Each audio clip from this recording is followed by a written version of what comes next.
അസ്സലാമു അലൈക്കും അല്ലാഹുമ്മ സ്വല്ലി അലാ സയ്യിദിന മുഹമ്മദിൻ വഅലാ ആലിഹി വസഹ്ബിഹി വസല്ലം.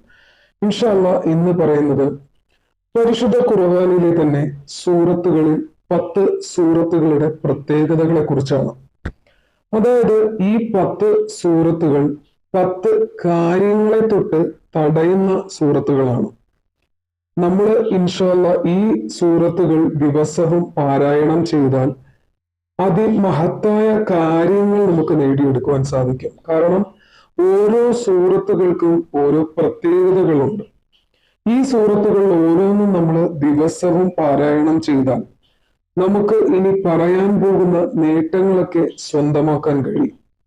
ഇൻഷാ അല്ലാഹ് എല്ലാ ദിവസവും ഈ സൂറത്തുകൾ പാരായണം ചെയ്യുവാനും ഈ നേട്ടങ്ങളൊക്കെ കൈവരിക്കുവാനും അള്ളാഹു തൗഫീക്ക് നൽകി നമ്മളെ അനുഗ്രഹിക്കുമാറാകട്ടെ. അതുപോലെ തന്നെ ഓതുവാൻ വേണ്ടി അള്ളാഹുവിന്റെ അനുഗ്രഹം നമുക്ക് കിട്ടുമാറാകട്ടെ. ആദ്യം തന്നെ പറയേണ്ടത് സൂറത്തുൽ ഫത്ഹിനെ കുറിച്ചാണ്. സൂറത്തുൽ ഫത്ഹിനെ കുറിച്ച് നിങ്ങൾക്ക് എല്ലാവർക്കും അറിയാവുന്ന സൂറത്താണ്. വെള്ളിയാഴ്ച പ്രത്യേകിച്ച് ഓതേണ്ട സൂറത്തിൽ ഒന്നാണ്. ഇത് പതിവാക്കിയാൽ അള്ളാഹുവിന്റെ കോപത്തിൽ നിന്ന് നമുക്ക് രക്ഷപ്പെടാം. അതുപോലെ തന്നെ വെള്ളിയാഴ്ച ദിവസം പ്രത്യേകിച്ച് ഈ സൂറത്ത് ഓതേണ്ട ഒരു സൂറത്ത് കൂടിയാണ്. വെള്ളിയാഴ്ച ദിവസം അതിമഹത്തായ ഈ സൂറത്തുൽ ഫത്ഹ് ഓതുന്നതിലൂടെ അത് ഒരു പ്രത്യേക നേട്ടമാണ് കൈവരിക്കുക. തീർച്ചയായിട്ടും എല്ലാവരും ഈ ഒരു സൂറത്തുൽ ഫത്ഹ് ഓതുക. അടുത്തതായിട്ട് പറയാനുള്ളത് സൂറത്ത് യാസീനാണ്. അതെല്ലാവർക്കും വളരെയധികം അറിയാവുന്ന ഒരു സൂറത്താണ് സൂറത്ത് യാസീൻ എന്നത്. സൂറത്ത് യാസീനാണ്. ഇത് പതിവാക്കിയാൽ അന്ത്യനാളിൽ നമുക്കുണ്ടാകുന്ന ദാഹത്തെ തൊട്ട് അള്ളാഹു കാത്തുരക്ഷിക്കുന്നതാണ്. അതുപോലെ തന്നെ ആഗ്രഹങ്ങൾ നേടിയെടുക്കുവാൻ വേണ്ടിയിട്ടും സൂറത്ത് യാസീനെ നമ്മൾ ഓതാറുണ്ട്. ദിവസേന ഓതുന്നത് നന്നായിരിക്കും. അതുപോലെ തന്നെ സൂറത്ത് ദുഹാനാണ് അടുത്ത് ഓതേണ്ടത്.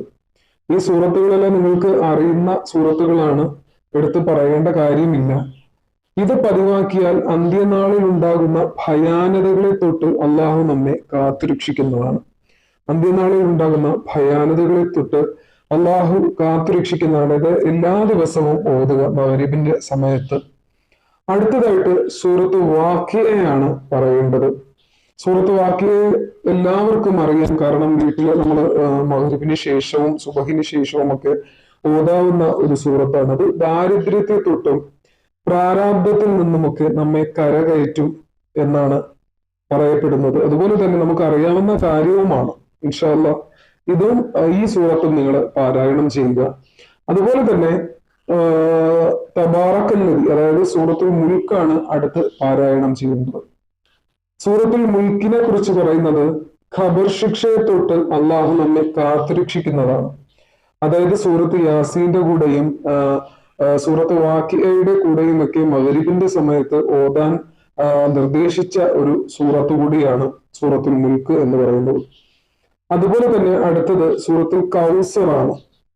ഈ സൂറത്ത് നമ്മൾ പതിവാക്കുന്നതിലൂടെ നമുക്ക് കിട്ടാൻ പോകുന്നത് നമ്മളെ തകർക്കാൻ വരുന്ന എതിരാളികളെ ഉത്തരം മുട്ടിക്കുമെന്നാണ്. അതായത് നമ്മുടെ എപ്പോഴും നമ്മളെ ശല്യം ചെയ്യുന്ന ആളുകൾ കാണും. നമ്മളെ ഇറിറ്റേറ്റ് ചെയ്യുന്ന ആളുകളിൽ നിന്ന് നമുക്ക് രക്ഷ നേടാനുള്ള ഒരു സൂറത്താണ്. അത് എല്ലാ ദിവസവും പതിവാണ്. അടുത്ത സൂറത്ത് സൂറത്തുൽ കാഫിറൂനെയാണ്. ഈ സൂറത്ത് ഇതോടൊപ്പം തന്നെ പതിവാക്കിയാൽ, എല്ലാ ദിവസവും പതിവാക്കിയാൽ കിട്ടുന്ന നേട്ടമെന്ന് പറയുന്നത് മരണസമയത്ത് നമുക്ക് ഈമാൻ തെറ്റുന്നതിനെ തൊട്ട് തടയപ്പെടും എന്നാണ് പറയപ്പെടുന്നത്. ഇൻഷാ അല്ലാഹ് ഈ സൂറത്തും എന്ത് ചെയ്യുക, നിങ്ങൾ ഇതോടൊപ്പം തന്നെ എല്ലാ ദിവസവും, ഈ സൂറത്തുകളൊക്കെ ചെറിയ സൂറത്തുകളാണ്. യാസീൻ സൂറത്തൊക്കെ ഇത്തിരി വലുതാണ്, ഇതൊക്കെ ചെറുതാണ്. ഇതൊക്കെ എന്ത് ചെയ്യുക, അതോടൊപ്പം തന്നെ പതിവാക്കുക. അതുപോലെ തന്നെ സൂറത്തിൽ ഇഖ്ലാസിനെ കുറിച്ച് പറയുകയാണെങ്കിൽ സൂറത്തിൽ ഇഖ്ലാസ് പതിവാക്കിയാൽ കിട്ടുന്ന നേട്ടം എന്ന് പറയുന്നത് കാപട്യത്തെ തൊട്ട് അള്ളാഹു നമ്മെ കാത്തുരക്ഷിക്കുമെന്നാണ്. അതായത് കാപട്യത്തെ തൊട്ട് അള്ളാഹു നമ്മെ കാത്തുരക്ഷിക്കുന്ന അതിമഹത്തായ വളരെ ചെറിയ ഒരു സൂറത്താണ്. ഇൻഷാ അല്ലാഹ് ഈ സൂറത്തും നിങ്ങൾ എന്ത് ചെയ്യുക, പതിവാക്കുക. അതുപോലെ തന്നെ സൂറത്തുൽ നാസ് ആണ് അടുത്തായിട്ട് പറയാനുള്ളത്. സൂറത്തുൽ നാസ് പതിവാക്കിയാൽ കിട്ടുന്ന നേട്ടം എന്ന് പറയുന്നത് വസ്വാസിനെ തൊട്ട് അള്ളാഹു നമ്മെ കാത്തുരക്ഷിക്കുമെന്നാണ്. വസ്വാസിനെ തൊട്ട് അള്ളാഹു നമ്മെ എല്ലാവരെയും കാത്തുരക്ഷിക്കും എന്നാണ് പറയപ്പെടുന്നത്. അതുപോലെ തന്നെ അടുത്ത സൂറത്ത് എന്ന് പറയുന്നത് സൂറത്തുൽ ഫലക്കാണ്. ഈ സൂറത്തുകൾ ഇപ്പൊ പറഞ്ഞ സൂറത്തുകളൊക്കെ വളരെ ചെറിയ സൂറത്തുകളാണ്. സൂറത്തുൽ ഫലക്ക് പാരായണം ചെയ്താൽ അസൂയക്കാരുടെ അസൂയയെ തൊട്ട് അള്ളാഹു നമ്മെ കാത്തുരക്ഷിക്കുമെന്നാണ്. ഇൻഷാ അല്ലാഹ് ഈ സൂറത്തുകൾ പതിവാക്കുവാനും അതുപോലെ ഈ നേട്ടങ്ങളൊക്കെ കൈവരിക്കുവാനും അള്ളാഹു തൗഫീക്ക് നൽകി നമ്മളെ അനുഗ്രഹിക്കട്ടെ. ആമീൻ യാ റബ്ബൽ ആലമീൻ. അതുപോലെ തന്നെ അള്ളാഹു ഈമാൻ നൽകി അനുഗ്രഹിക്കട്ടെ. അതുപോലെ തന്നെ ചാനൽ ആദ്യമായിട്ടാണ് ആരെങ്കിലും കാണുന്നുണ്ടെങ്കിൽ ചാനൽ സബ്സ്ക്രൈബ് ചെയ്യുക, അതുപോലെ തന്നെ ലൈക്കും ചെയ്യുക, മറ്റുള്ളവർക്ക് അത് ഷെയറും ചെയ്ത് കൊടുക്കുക. അതുപോലെ തന്നെ ഈ വീഡിയോ കാണുന്നവർ പുതിയ ആൾക്കാർ ആരെങ്കിലും ഉണ്ടെങ്കിൽ ചാനൽ കയറി കാണുക. നിങ്ങൾക്ക് ഉപകാരപ്പെടുന്ന രീതിയിൽ ഒരുപാട് ദുആ വീഡിയോസും ദിക്റുകളും സ്വലാത്തുകളും ഒക്കെ ചാനലിലുണ്ട്. അതുപോലെ തന്നെ ആർക്കെങ്കിലും എന്തെങ്കിലും കാര്യങ്ങൾക്ക് വേണ്ടി ദുആ ചെയ്യണമെങ്കിൽ തീർച്ചയായിട്ടും അത് കമന്റിലൂടെ നിങ്ങൾ അറിയിക്കുക. ഇൻഷാ അല്ലാഹ് ഇതുവരെ കമന്റിലൂടെ അറിയിച്ചവരെല്ലാം ഞാൻ എന്റെ ദുആയിൽ ഉൾപ്പെടുത്തിയിട്ടുണ്ട്, ഇനിയും ഉൾപ്പെടുത്തും ഇൻഷാ അല്ലാഹ്.